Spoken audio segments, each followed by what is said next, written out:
La Iglesia, siempre fiel al mandato misionero de hacer llegar el Evangelio a toda criatura, ha sido testigo, durante este proceso, de varios acontecimientos históricos que han determinado el futuro de las naciones del mundo.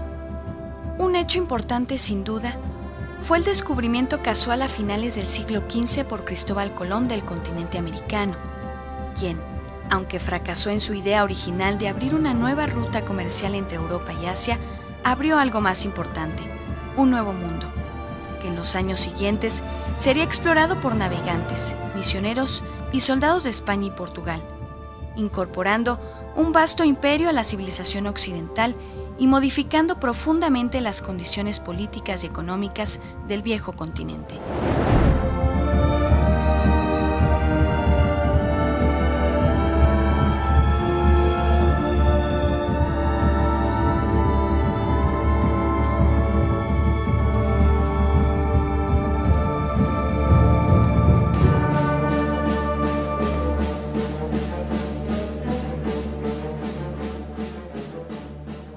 Con el descubrimiento territorial, tiempo después, llegó la evangelización. Sin embargo, antes de que la palabra de Dios fuera conocida en la Nueva España y en el territorio particularmente conocido como Mesoamérica, que incluía a México, se encontraban establecidas algunas culturas que habían desarrollado la agricultura, la ganadería y algunas ciencias como las matemáticas. Tal es el caso de la cultura olmeca, la teotihuacana, tolteca, zapoteca, maya, azteca y la mixteca.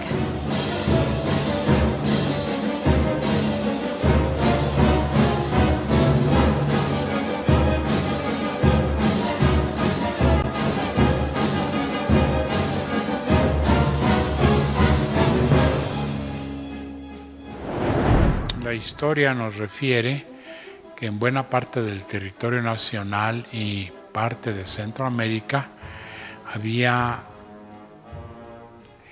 gentes que podemos calificar de alta cultura, es decir, que habían logrado no solo el conocimiento de la agricultura, sino también de construcción de centros ceremoniales muy importantes, con una arquitectura guiada por la matemática cósmica, y desarrollaban pues su cultura en diversos aspectos, ¿verdad? Teniendo como eje principal sus creencias, sus mitos, ¿verdad? Sabemos que hay varias culturas diferentes en el continente americano, pero pues sobre todo, ¿verdad? Tenemos también la certeza de que en Mesoamérica estaban de manera muy potente, muy arraigados, muy bollantes en su economía y en su política, los nahuas, los aztecas, ¿verdad? Claro, en el sur era más bien los incas en Perú, pero son las dos culturas principales, ¿no? En México, además de los nahuas o aztecas, están también los mayas, muchos otros pueblos, pero que estaban, digamos, de alguna manera girando alrededor de la política, la economía y la historia que tenían este pueblo principal en Mesoamérica. Las culturas mesoamericanas se caracterizaban por incorporar lo religioso en la vida social, en la vida cultural, en la vida política y en la vida militar. Es decir, no había una separación entre las diferentes esferas de la existencia en las culturas mesoamericanas. Todo estaba integrado. Por lo tanto, entonces, los sacerdotes eran también al mismo tiempo grandes dirigentes. El emperador incluso tenía características religiosas, características mágicas. El mundo de la fe era el mundo de la naturaleza, se caracterizaba sobre todo por un animismo. Por lo tanto, entonces, las grandes deidades eran las deidades de la lluvia, era el sol, eran la vegetación, era el agua, el río, etc. Entonces, lo religioso estaba impregnado desde la tierra, desde la naturaleza, pasaba por la palabra y tenía una expresión fundamental en la vida y en la estructura de la sociedad. Por lo tanto, entonces, las separaciones de esferas que entendemos actualmente, lo religioso, lo social, lo secular, lo mágico, en el mundo mesoamericano no existía. Era uno solo integrado, ¿no? Y en ese sentido las diferentes culturas, desde los mayas, los aztecas, digamos los dos grandes pilares, sobre todo de Mesoamérica, esa era la característica principal, ¿no? Lo religioso estaba integrado fundamentalmente a cada una de las esferas de la vida social, cultural, es decir, formaba parte de la esencia de la identidad de los pueblos mesoamericanos. Mientras tanto, en el mundo, y antes de la conquista de la Nueva España, la Iglesia Católica vivía una situación complicada. En 1517, Martín Lutero publicó sus 95 tesis en Wittenberg con las que inició la Reforma Protestante, un hecho que separó a la antigua cristiandad y enfrentó a reyes, teólogos y pueblos enteros entre sí. Ante esto, la Iglesia reaccionó con fuerza, pero le fue imposible restablecer la unidad. Con el Concilio de Trento, celebrado entre el año de 1545 y 1563, se logró una renovación de la identidad y quehacer de la Iglesia de su tiempo, pero ya era tarde. Muchos pueblos, siguiendo la fe de su propio rey, Enrique VIII, abrazaron las doctrinas protestantes. Por eso, ante el descubrimiento de un nuevo mundo, se abrían para la Iglesia nuevas oportunidades de transmitir el Evangelio.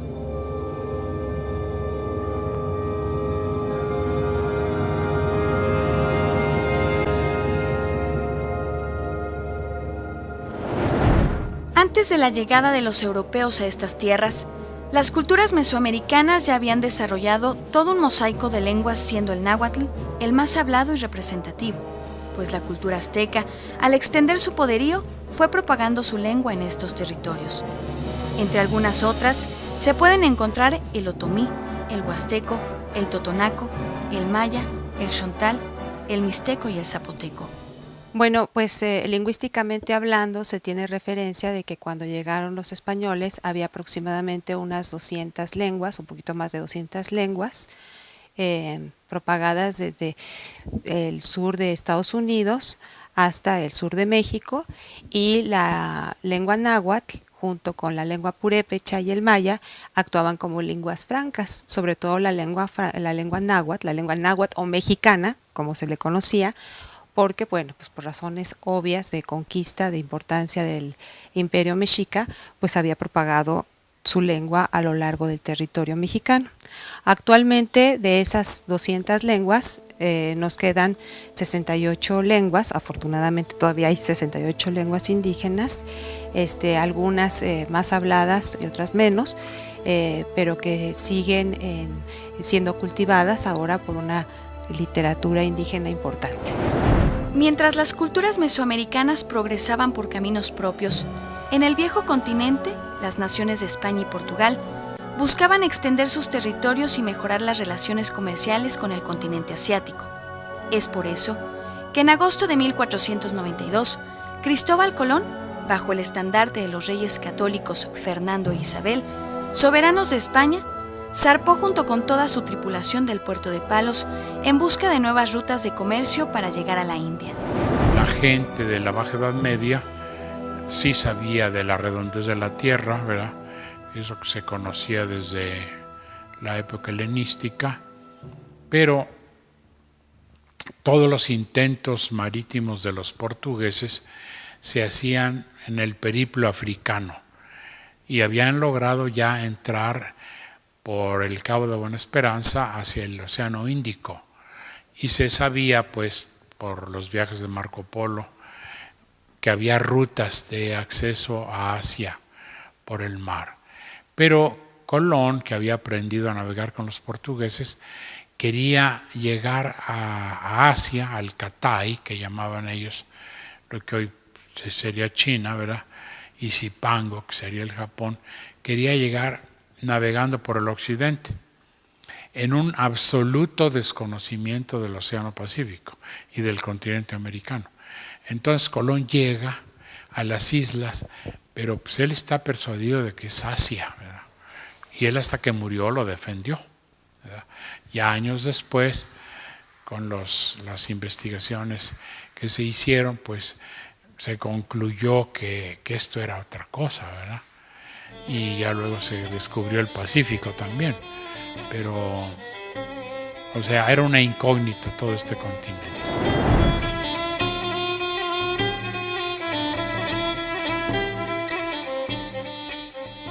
2 meses después de que saliera de las costas de España, el largo viaje terminó el viernes 12 de octubre de 1492, cuando Cristóbal Colón arribó de manera accidental a la isla de Guananí, a la que bautizó con el nombre de San Salvador.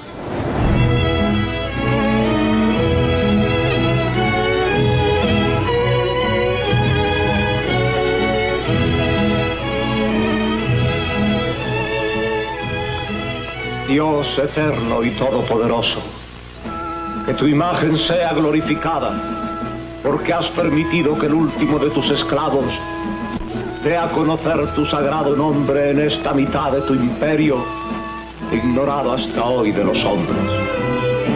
En nombre de los monarcas de Castilla, tomo posesión de esta isla, a la que doy el nombre de San Salvador. En 1493, poco tiempo después de descubrir otras de las Antillas, Cristóbal Colón regresó a España para informar a los reyes, Fernando e Isabel, la nueva noticia del descubrimiento.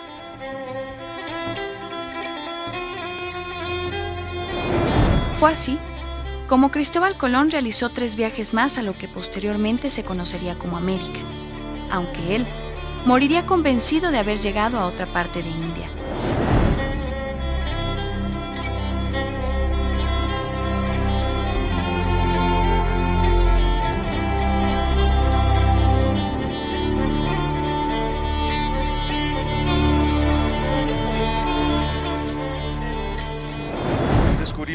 Como se ha estudiado, fue algo bastante casual, no gratuito, pero sí de alguna manera fortuito, en el sentido de que Cristóbal Colón estaba buscando otra ruta hacia las Indias orientales y se encontró lo que ahora sabemos que son las Indias occidentales o este continente, que para ellos era algo desconocido y también de alguna manera insospechado.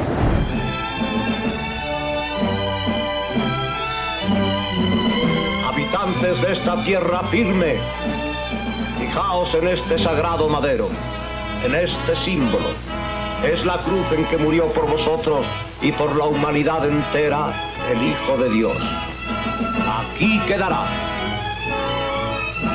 clavada en la entraña de esta tierra desconocida, proclamando a los 4 vientos marinos y a los siglos de los siglos venideros la fe de España en Dios. Esta santa señal debéis adorar en adelante. Llegan aquí y empiezan a encontrar que son pueblos diferentes de los que ellos esperaban encontrarse. Y de esta manera es como empieza a cobrarse conciencia del descubrimiento de América.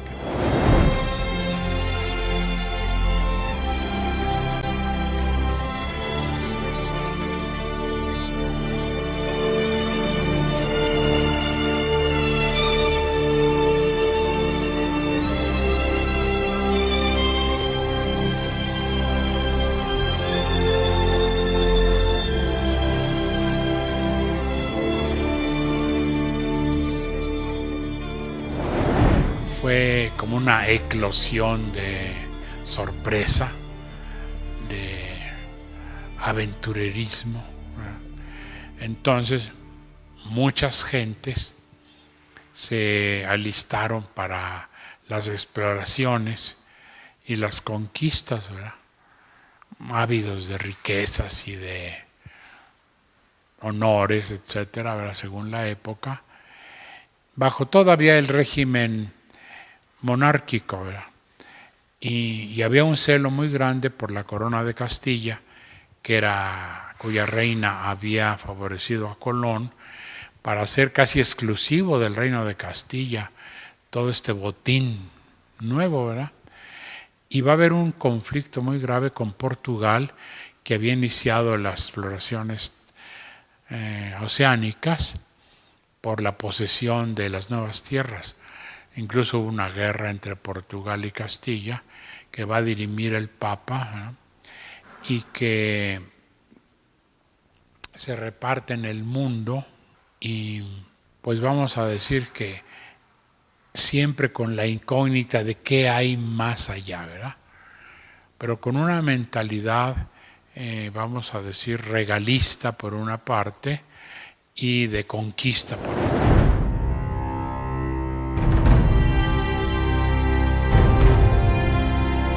El deseo de descubrimiento y conquista que distinguió a los navegantes y conquistadores españoles y portugueses no tenía, por únicos fines, el aumento territorial y el desarrollo del comercio, sino el muy noble y cristiano impulso de propagar la religión cristiana. En aquellos tiempos, la figura del Papa era reconocida y obedecida por los entonces soberanos de las naciones más importantes. Es por eso que los reyes católicos, al saber de la existencia de nuevas tierras donde podían dar a conocer el Evangelio, decidieron notificarle al Papa Alejandro VI, quien fuera nombrado sumo pontífice en el año de 1492, para pedir su consejo de cómo proseguir a la evangelización y conquista de estas nuevas tierras. Pero yo creo que lo que sí hay que señalar es el interés de los reyes de Castilla por la evangelización. Porque hay que situarnos en el contexto de la época, ¿verdad? Estaba la lucha secular con el Islam, que había durado más o menos 1000 años, ¿verdad? Entonces era inconcebible que se extendiera la cristiandad sin el Evangelio, ¿verdad? Sin la presencia de la Iglesia. Entonces, y los reyes, pues que eran cristianos, creyentes, ¿verdad? Ellos sí favorecen esto, porque era algo común, o sea, no era ni siquiera optable, ¿no? Pues eso así era en la época, ¿verdad? El Papa Alejandro VI otorgó una serie de documentos donde concedía ciertos privilegios a los reyes católicos y donde les encargaba la evangelización y envío de misioneros sobre las tierras del continente americano, las cuales carecían del conocimiento de Dios. Estos documentos serían conocidos como bulas alejandrinas.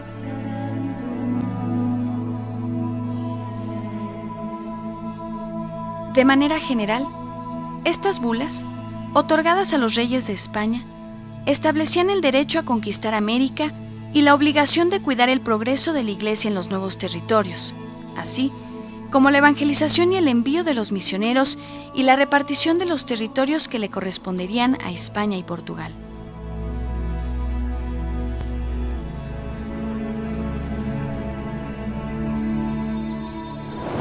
Un papel muy importante el que juega la Santa Sede, porque pues sabemos que tanto España como Portugal reclamaban, ¿verdad?, para ellos el descubrimiento, la posibilidad de colonización y por lo mismo de evangelización. Pero Alejandro VI, el Papa Borgia, hizo esta separación, esta división que conocemos, que a España le toca la parte mayor de América y a Portugal lo que conocemos como el Brasil, la otra parte. Fue una cosa que arreglaron con la Santa Sede, intervino el Papa para que se diera esa, llamémosle así, demarcación entre los dos pueblos.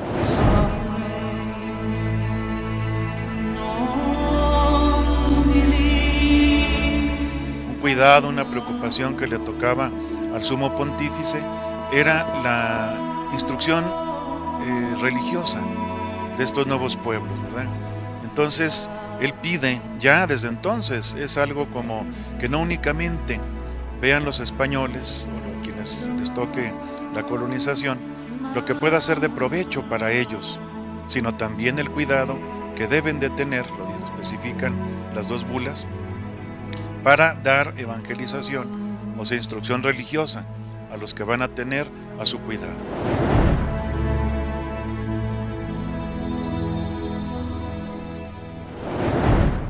En virtud de estas bulas, los reyes de España tuvieron el derecho de nombrar ministros para la Iglesia, arzobispos y obispos, canónigos y beneficiados de la Iglesia metropolitana, a todos los curas y misioneros, así como la construcción de catedrales.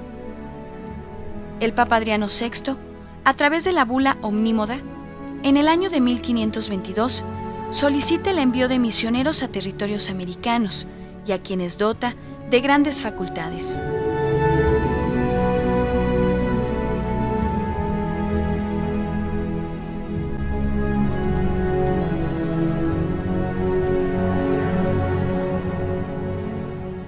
alrededor de 1523, esas bulas son precisamente para, de alguna manera, obligar a los encomenderos a que se catequicen a los indígenas que están bajo su tutela. Era muy sencillo porque se discutía si no únicamente el Papa tenía la potestad, sino también el emperador, ¿verdad?, en este caso el español, para las dos cosas, para la potestad civil y la potestad eclesiástica, ¿verdad? Pero se dieron cuenta de que tenía que ser algo distinto, algo diferente, ¿no? Y en ese caso también se reunía el poder físico, digamos, en el emperador, pero también la encomienda por parte de la Santa Sede de la evangelización. Era de alguna manera utilizar un camino indirecto, ¿no? El Papa no podía usar la obligación física, incluso militar, para que se hiciera la evangelización, pero lo hacía a través del emperador, a través del monarca español.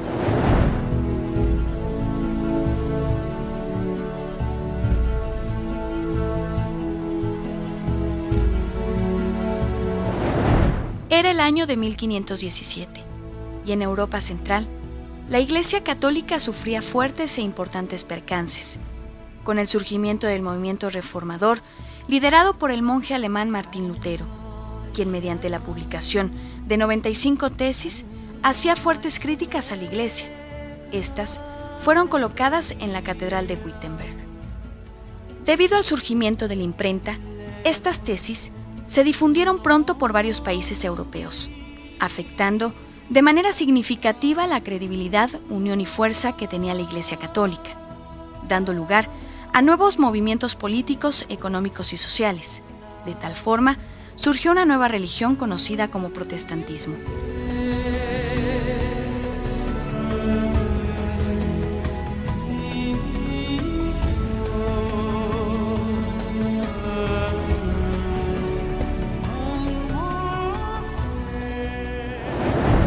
La cultura europea se encontraba en un contexto muy particular porque la Iglesia Católica estaba viviendo uno de los grandes desgajamientos, una de las grandes crisis en la historia del cristianismo, que era la crisis de la Reforma Protestante.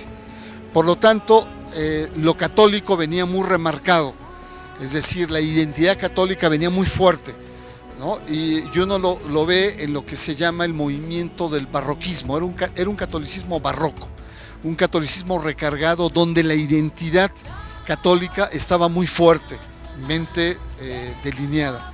Y por lo tanto, entonces, cuando se da este encuentro entre las dos culturas, lo católico se afirma de manera central.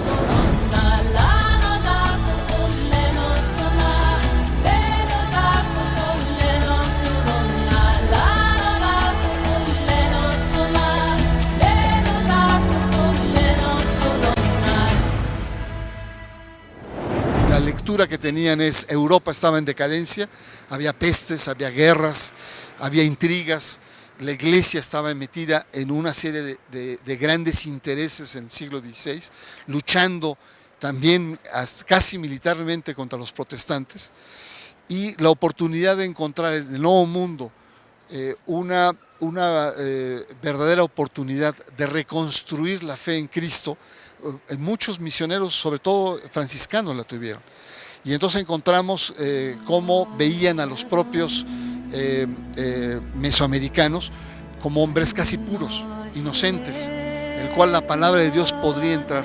Entonces encontramos también en lo que fue este choque cultural, no solamente aquellos religiosos que también tenían toda la fuerza de imposición militar y religiosa, sino aquellos que veían en el Nuevo Mundo la oportunidad de implantar semillas auténticas de la fe.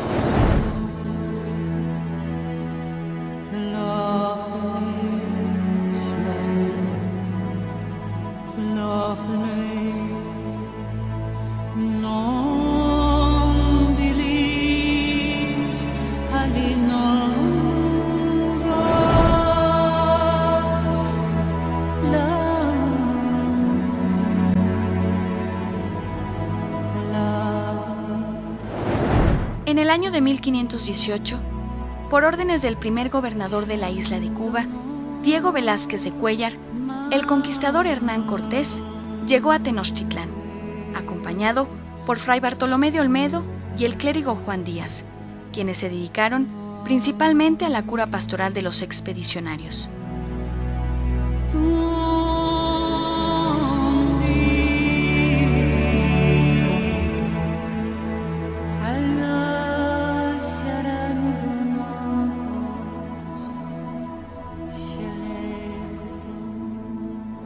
Hernán Cortés fue el conquistador de México.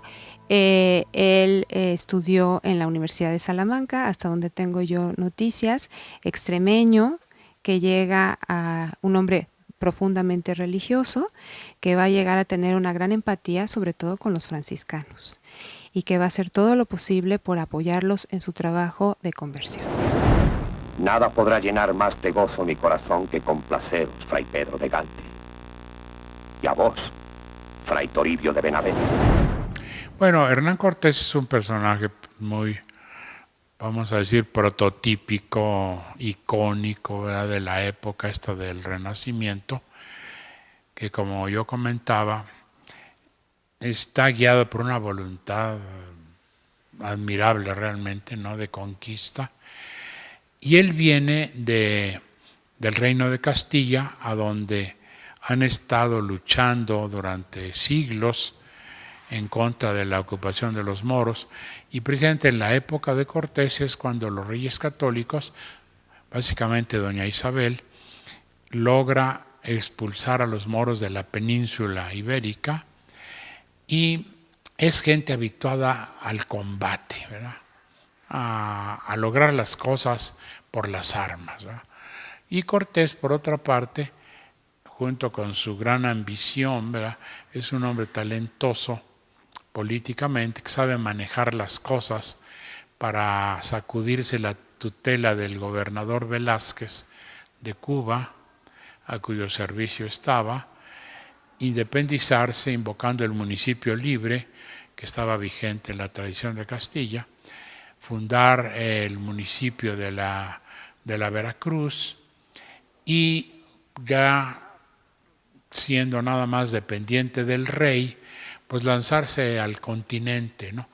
Pero admira que se lanzan sin saber nada qué hay ni qué se van a encontrar, pero arrostran todos los peligros con esa voluntad que yo subrayo.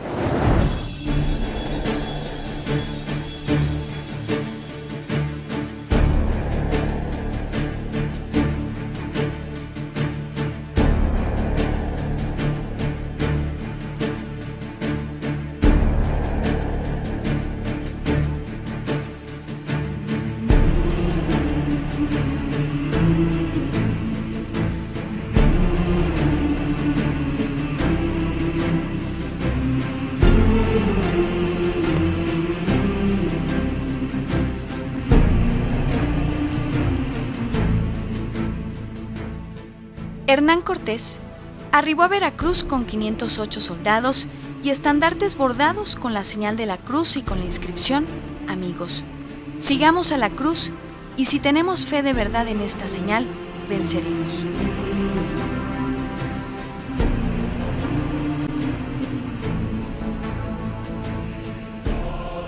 Y en ese sentido, vamos, también los conquistadores pues eran aventureros, incluso bastante brutales, pero eran gentes de fe, ¿verdad?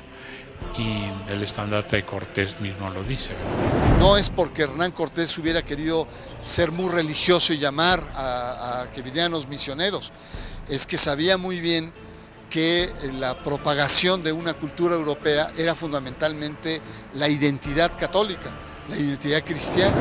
De tal manera que ellos pues ven normal la presencia de los evangelizadores, pero lo que sí consta es que la codicia, la lujuria, la brutalidad de los conquistadores sí tuvo desencuentros graves con los evangelizadores, incluso con el mismo obispo Zumárraga.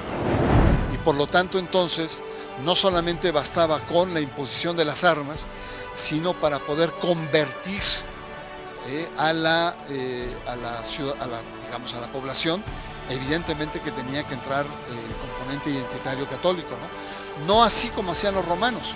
Los romanos llegaban, se instalaban en el Imperio Romano y cobraban un tributo, o los aztecas, lo que se llamaban sistemas despótico tributarios.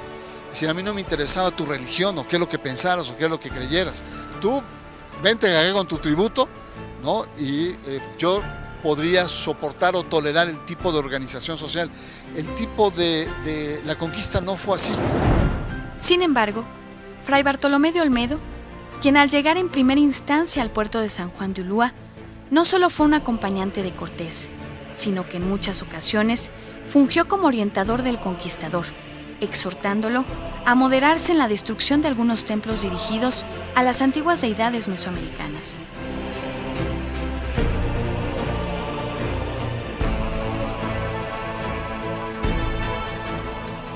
Traía un capellán, ¿verdad? Porque era la costumbre, ¿verdad? Pero no creo yo que eso valga como evangelizador, ¿no?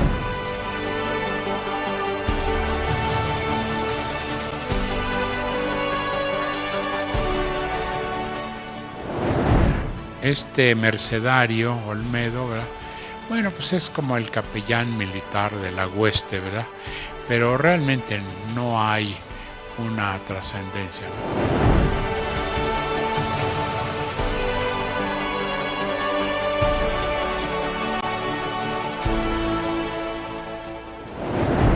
Poco tiempo después de la llegada de Hernán Cortés, arribaron a tierras de la Nueva España el mercedario Fray Juan de Varillas, junto con los franciscanos Fray Pedro Melgarejo y Fray Diego de Altamirano, todos ellos capellanes castrenses al servicio pastoral de los soldados.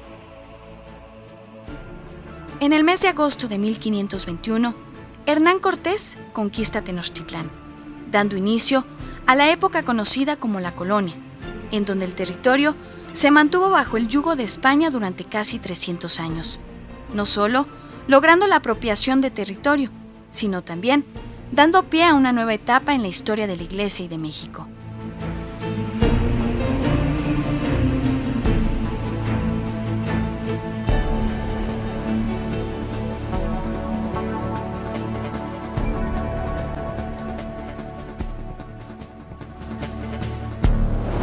Acá se dio al mismo tiempo que fue una conquista militar con todo lo que significa el traumatismo de una guerra, de una lucha entre dos fuerzas, se da la evangelización.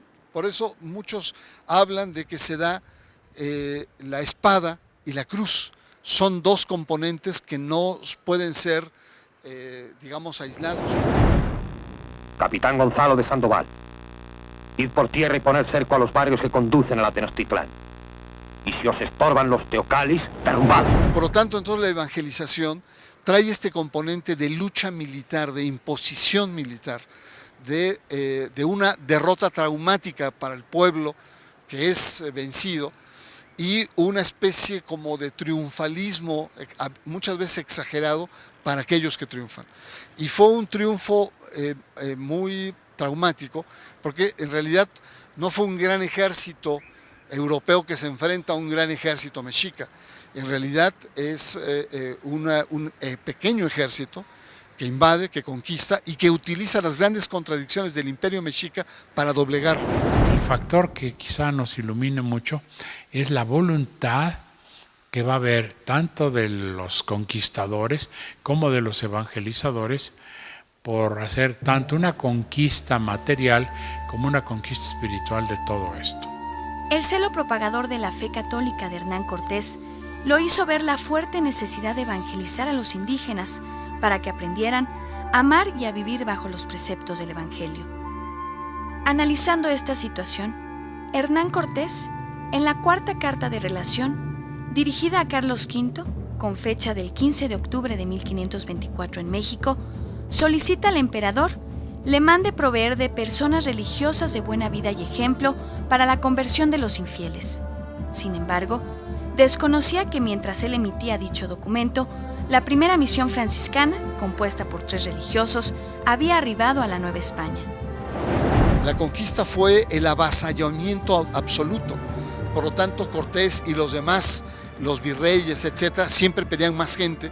¿no? Y empezaron desde muy inicio a desarrollar lo que serían los seminarios para poder tener gente que expandiera, porque no era simplemente el anuncio de la fe, era la transmisión de una identidad a través de una cultura europea que era fundamentalmente cristiana.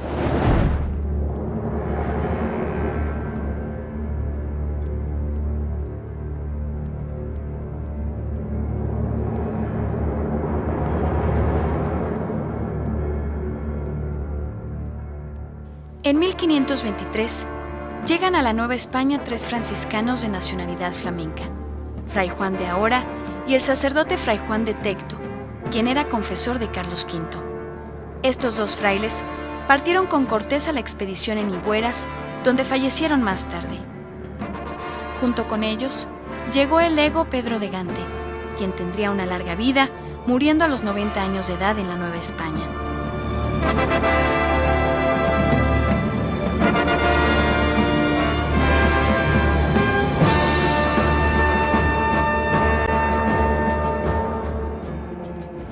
Antes de la llegada de los primeros 12 en 1524, bajo las órdenes de Fray Martín de Valencia, llegaron en 1523 3 frailes más. Entre uno de ellos fue el gran Pedro de Gante, ¿sí?, que resultó muy importante por la labor que llevó a cabo sobre la codificación de la lengua náhuatl. Dante se instaló en la parte de Texcoco y inició las actividades para que ahí hubiera una escuela. Él fue el autor de la primera cartilla de alfabetización de América Latina, de toda América, que se publicó en 1569. Entonces, bueno, esos son los antecedentes de las periódicas incursiones de frailes al Nuevo Mundo. Una de las primeras cosas que fundan los misioneros son instituciones educativas. Hay 3 que llaman profundamente la atención. Primero, San José de los Naturales, ¿sí?, que es Fray Pedro de Gante, es uno de los primeros grandes misioneros franciscanos, pariente cercano del emperador, renuncia a todo allá, se viene a América y aquí toma el partido de los indios, empieza a recuperar las manifestaciones culturales de los indios, traduciéndolas a una expresión cristiana y funda San José de los Naturales. Digamos, ese es uno de los fermentos de nuestra cultura mestiza.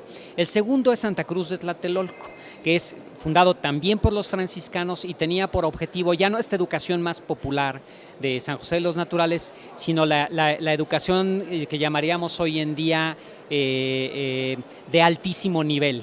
Y la tercera institución es, a impulso muy fuerte, el primer obispo de México, Fray Juan de Zumárraga, llegó a ser nombrado arzobispo, pero ya no recibe el nombramiento en vida, que es ni más ni menos que la Universidad de México, ¿sí?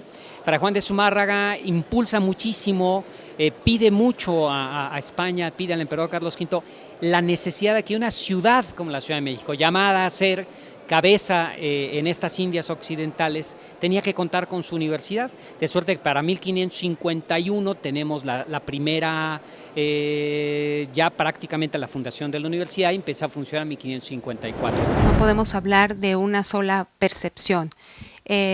Los frailes franciscanos siempre estuvieron mucho más cerca que los otros frailes, que de las otras órdenes que llegaron después que ellos, 2-3 años después que ellos, a los indígenas. Entonces, los frailes franciscanos tenían una aspiración, y la aspiración es formar sacerdotes indígenas, porque ellos eran muy pocos, ¿no? Entonces, para emprender esa gran empresa que era la conquista espiritual, se requería que hubiera más personal. Los evangelizadores van a llegar muy poco tiempo después de que él conquista la ciudad de Tenochtitlan, que era la ciudad fuerte en Mesoamérica, y llegan primero 3 franciscanos, el más famoso es Pedro de Gante, y al poco de eso llegan los 12 evangelizadores y fundan la provincia del Nuevo Evangelio. Ellos venían de la reforma evangélica de Castilla, que se había iniciado desde fines del siglo XIV y durante todo el siglo XV. Era gente muy ferviente, muy evangélica, y ellos vienen decididos a conquistar espiritualmente estas regiones.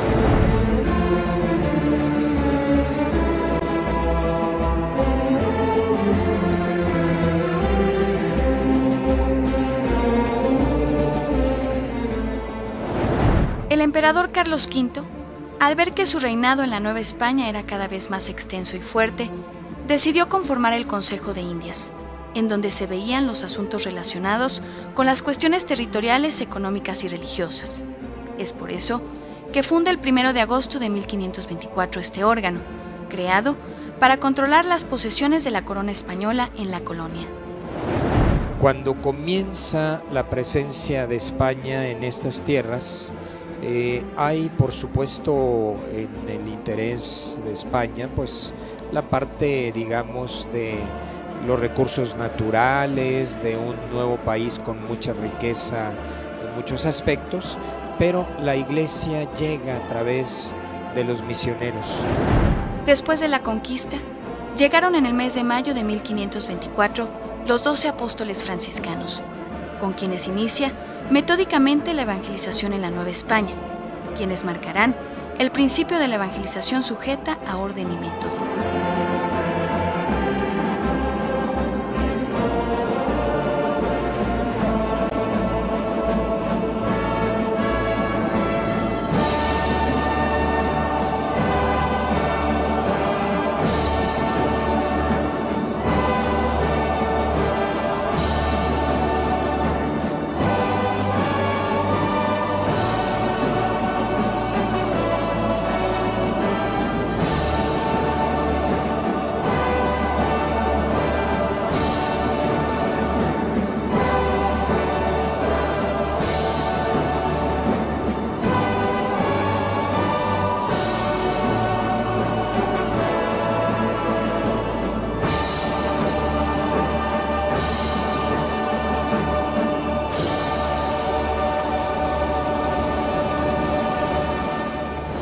La evangelización, el momento de encuentro de las dos grandes culturas, la europea y la mesoamericana, se da en un contexto muy particular.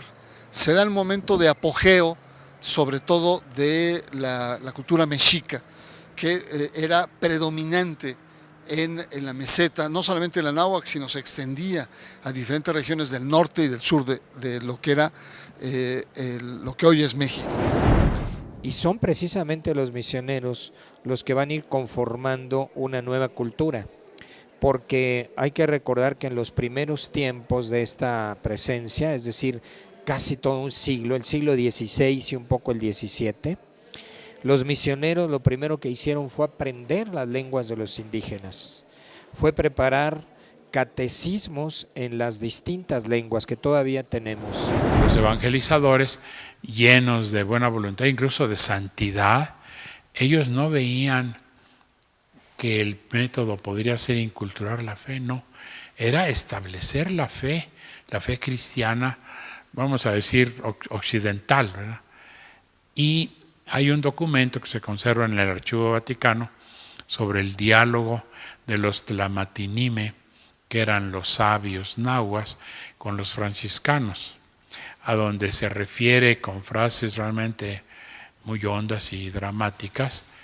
Dicen los Tlamatinime, pues han muerto nuestros dioses, se ha apagado el sol, ¿verdad? O sea, nos quedamos a oscuras, porque no entendemos nada de lo que está aconteciendo.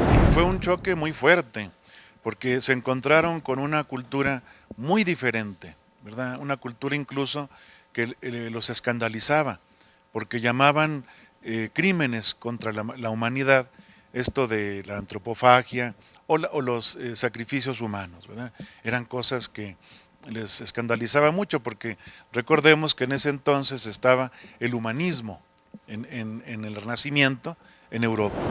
Un tanto viviendo lo que ahora podríamos llamar incluso ritos, pues cruentos, ritos en que ofrecían pues a sus dioses vidas humanas, vidas de los esclavos, eran pueblos que estaban en decadencia por este lado. Entonces, por supuesto, al llegar con el Evangelio, con una propuesta cristiana, pues se enfrentaron en primer lugar al problema del idioma, en segundo lugar a la no aceptación de estos indígenas de esa buena nueva que les traían. Fue un choque sumamente dramático porque son culturas totalmente diferentes.